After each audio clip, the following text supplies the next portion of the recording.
నమస్తే, welcome to money Manthan TV. మనకు income tax నుంచి నోటీసులు అప్పుడప్పుడు వస్తుంటాయి.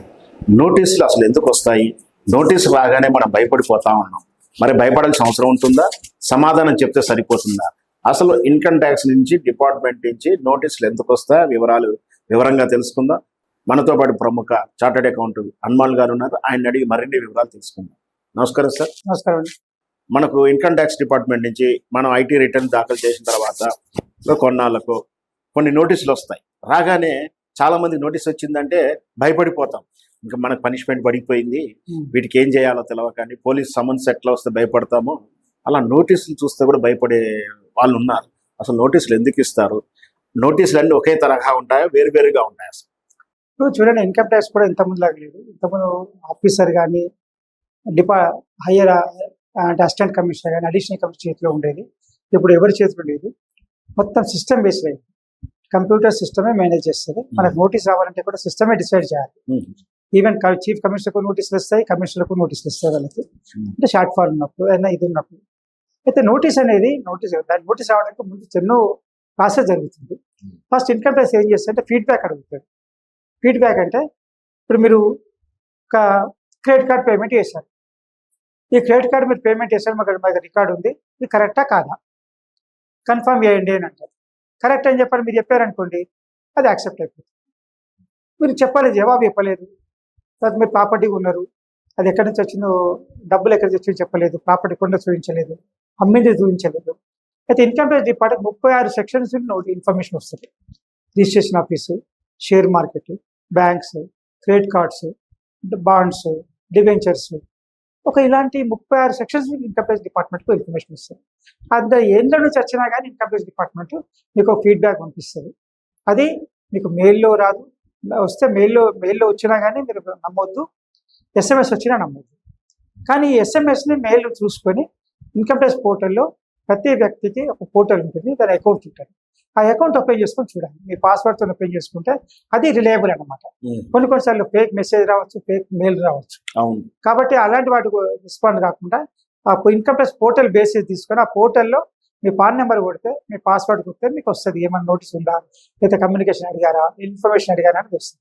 దాన్ని రెస్పాండ్ కానీ ఈ యొక్క మెయిల్కి మాత్రం ఎస్ఎంఎస్కి మాత్రం రెస్పాండ్ అయితే కొన్ని స్కామ్స్ దృష్టిలో పడే స్కామ్ చేసే వాళ్ళు మిమ్మల్ని ఒక అకౌంట్ని మిస్యూజ్ చేసే అవకాశం ఉంటుంది. కాబట్టి ఈ బేసిస్ ఎస్ఎంఎస్ కానీ మెయిల్ బేసిస్ మీద పోర్టల్ వెరిఫై చేసుకుంటే పోర్టల్ ప్రకారం రెస్పాండ్. ఇక మీరు అన్నట్టుగా నోటీసులు ఎందుకు వస్తాయంటే, మనము బ్యాంక్లో మనం ఒక ఆదాయం 15 లక్షలు చూపించాము, ట్యాక్స్ కట్టేస్తాము, రిటర్న్ ఫైల్ చేస్తాము. మన క్రెడిట్గా మనం ఒక వెహికల్ కొన్నా, 50 లక్షలు వెహికల్ కొన్నారు. మీరు 15 లక్షలు చూపించారు, 50 లక్షలు కారు కొన్నారు, మీకు ఇక్కడ నుంచి వచ్చిన డబ్బులు మిగతాది నేను అడిగే అవకాశం. దానికోసం ఇన్ఫర్మేషన్ లెటర్ డిపార్ట్మెంట్ ఫీడ్బ్యాక్ అడుగుతారు. ఫస్ట్ మీరు కొన్నారా లేదా. సెకండ్ ఏమంటారంటే, మీరు లెటర్ పంపిస్తారు, మీరు 15 లక్షల ఆదాయం చూపించి 50 లక్షలు కొన్నారు, మిగతా 30 లక్షలు ఎక్కడి నుంచి వచ్చాయి అంటే, మీరు ఈ 50 లక్షలు ఎక్కడి నుంచి వచ్చాయని అడుగుతారు. అప్పుడు మనం సమాధానం ఇవ్వాలి. ఇస్తే సాటిస్ఫై అయ్యారనుకోండి, అంతకే అయిపోతుంది. సాటిస్ఫై కాలేదనుకోండి, అప్పుడు మీరు ఎవిడెన్స్ సబ్మిట్ చేశారు, అయితే అయిపోతుంది. లేదనుకోండి, అప్పుడు వాళ్ళు ఏం చేస్తారు, మళ్ళీ ఒక నోటీస్ పంపిస్తారు.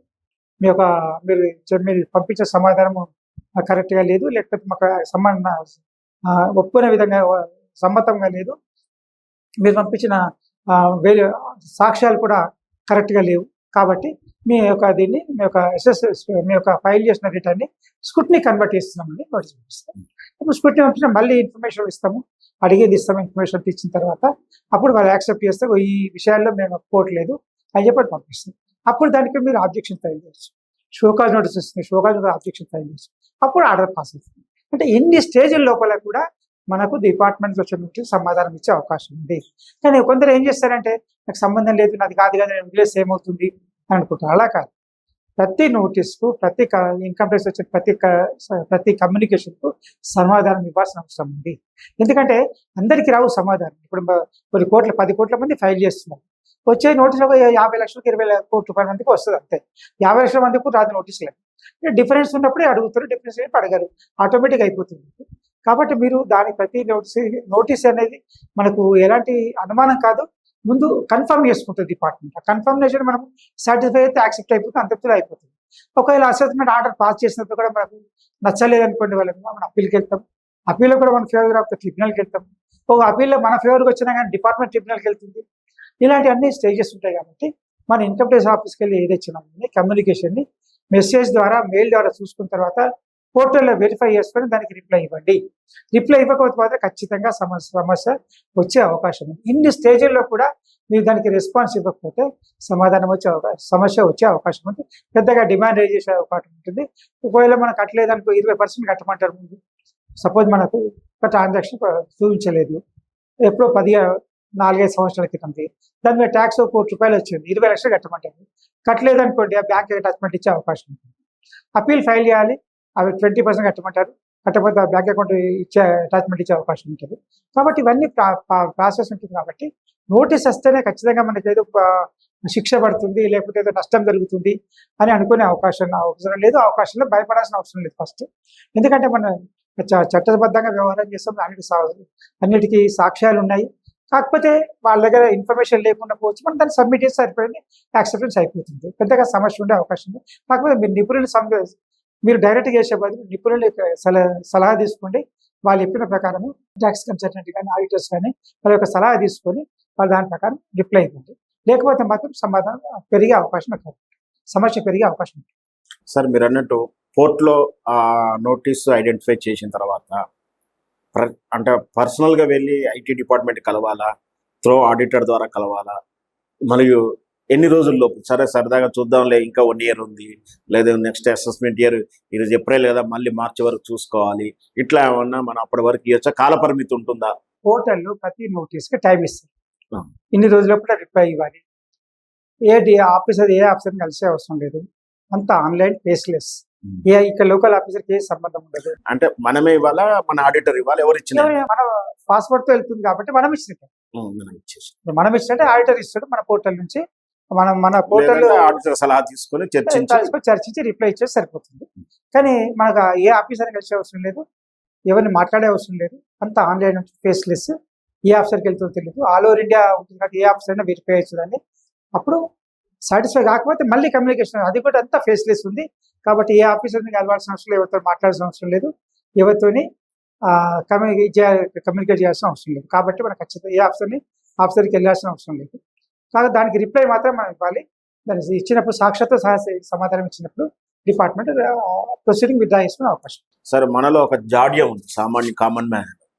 కొన్ని నోటీసులకు, లీగల్ నోటీసులకు మనం రిసీవ్ చేసుకోకుంటే ఎస్కేప్ అయిపోతాము, లేదా ఇగ్నోర్ చేయాలి. అంటే తీసుకున్నట్టు సిగ్నేచర్ కూడా చేయరు నోటీస్ ఆర్డర్ వచ్చినప్పుడు. అలాగే ఇప్పుడు ఈ ఐటీ నోటీసులు కూడా ఇగ్నోర్ చేసేద్దాం, మన ఆన్సర్ చేయకపోతే ఏమడుగుతారులే అని అనుకునే వాళ్ళకి ఏంటి, అలా ఎస్కేప్ అవ్వచ్చా? ఏంటంటే పోర్టల్ అనేది మీ అకౌంట్, అది మీ బ్యాంక్ అకౌంట్ ఎట్లాగో ఇన్కమ్ ట్యాక్స్ మీ అకౌంట్ అలా. మీ అకౌంట్కి ఇన్కమ్ ట్యాక్స్ డిపార్ట్మెంట్ పంపించేసింది లెటర్, మీకు వచ్చినా రాకపోయినా మీకు తీసుకున్నట్టే. అది మీ అకౌంట్లో డబ్బులు వేసారనుకోండి, అది మీదన్నట్టుగా మీ అకౌంట్ వచ్చినట్టుగా మళ్ళీ తీసుకోలేదు రిటర్న్ అయితే. ఇది కూడా అలాగే ఇన్కమ్ ట్యాక్స్ పోర్టల్ అనేది మీ అకౌంట్ అన్నమాట. ఇన్కమ్ ట్యాక్స్ డిపార్ట్మెంట్లో మీ అకౌంట్, ఆ అకౌంట్లో మీ నోటీస్ వచ్చినప్పుడు దానికి మీకు వచ్చినట్టే.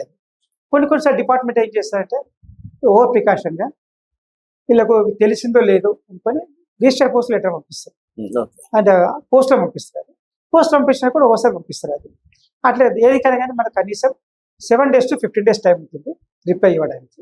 కానీ నేను చూడలేదు, నాకు రాలేదు, నేను సంతకం పెట్టలేదు అనేది సమాధానం కాదు. అంటే పనిష్మెంట్ ఉంటుందా ఇగ్నోర్ చేయడం, నోటీస్ ఆన్సర్ చేయకపోతే? నోటీస్కి రిప్లై ఇవ్వకపోతే 10,000 పెనాల్టీ. ఇంకో రెండోసారి ఇస్తారు, మళ్ళీ 10,000. మూడోసారి ఇవ్వకపోతే మాత్రం ఆర్డర్ పాస్ అవుతుంది. అంటే ఇప్పుడు వాళ్ళు కట్టాల్సిన పెనాల్టీ కన్నా అప్పుడప్పుడు ఇవి ఎక్కువ అవకాశం ఉంటుంది. ఖచ్చితంగా సమాధానం చెప్పాల్సి ఉంటుంది. సమాధానం తప్పించుకోవడం అనే అవకాశం లేదు. ఆలస్యం చేయడం లాస్ట్ మినిట్లో కానీ ఎన్నో కానీ మనం ఎట్టి పరిస్థితుల్లో తప్పించుకునే ప్రయత్నం చేయొద్దు. మనం ఎదుర్కోవాలి సమస్యని. ఎంతో మీకు లేకపోతే అదేమంటే చూడండి, గోరుతో పోయితే గుడ్డల్లోకి వెళ్ళిపోయే అవకాశం ఉంటుంది, సమస్య పెరిగిపోయే అవకాశం ఉంటుంది, మిస్అండర్స్టాండింగ్ పెరిగే అవకాశం ఉంటుంది. ప్రతి దానికి ఇప్పుడు మీరు సమాధానం ఇవ్వలేదు అనుకోండి, డిపార్ట్మెంట్ సిస్టమ్ ఏమనుకుంటుందంటే దగ్గర తగిన సాక్ష్యాధారాలు లేవు, చెప్పదలుచుకోలేదు, కాబట్టి పన్ను ఎక్స్పర్ట్ ఆర్డర్ అంటారు, ఎక్స్పర్ట్ ఆర్డర్ పాస్ చేస్తారు. అప్పుడు డిమాండ్ పెరిగిపోతుంది. అదే మీరు ఇచ్చారనుకోండి, అది కన్సిడర్ చేస్తూ యాక్సెప్ట్ చేయడమా లేదా ఎంతవరకు యాక్సెప్ట్ చేయాలో చూసి ఆర్డర్ పాస్ అవుతుంది. కాబట్టి ఎట్టి పరిస్థితుల్లో ఇన్కమ్ ట్యాక్స్ నోటీస్ అంటే భయపడాల్సిన అవసరం లేదు, ఏమీ లేదు. అంత ఫేస్లెస్ అయింది, అంత ఫేస్లెస్ అయిన వాళ్ళు ఫియర్లెస్ అంటారు. కాబట్టి ఫియర్లెస్ అయింది కాబట్టి మీరు కాకపోతే సరి అయిన కన్సల్టెంట్ ఎంచుకోవడం అతి ముఖ్యమైన పని. అది. సరి అయిన కన్సల్టెంట్ దొరకకపోతే ఖచ్చితంగా నష్టం జరిగే పరిస్థితి ఉంటే సరి అయిన కన్సల్టెంట్ ఎంచుకోండి. మనకు తెలిసినవాడు కాదు, మంచి పనిచేసేవాడు తీసుకొని వాళ్ళ సలహా తీసుకొని రిప్లై ఆన్లైన్లోనే ఇవ్వాలి. ఎవరితో ఇవ్వాల్సిన అవసరం, ఎవరిని కలవాల్సిన అవసరం, ఏ డిపార్ట్మెంట్ ఏ ఆఫీసర్ని కలవాల్సిన అవసరం లేదు.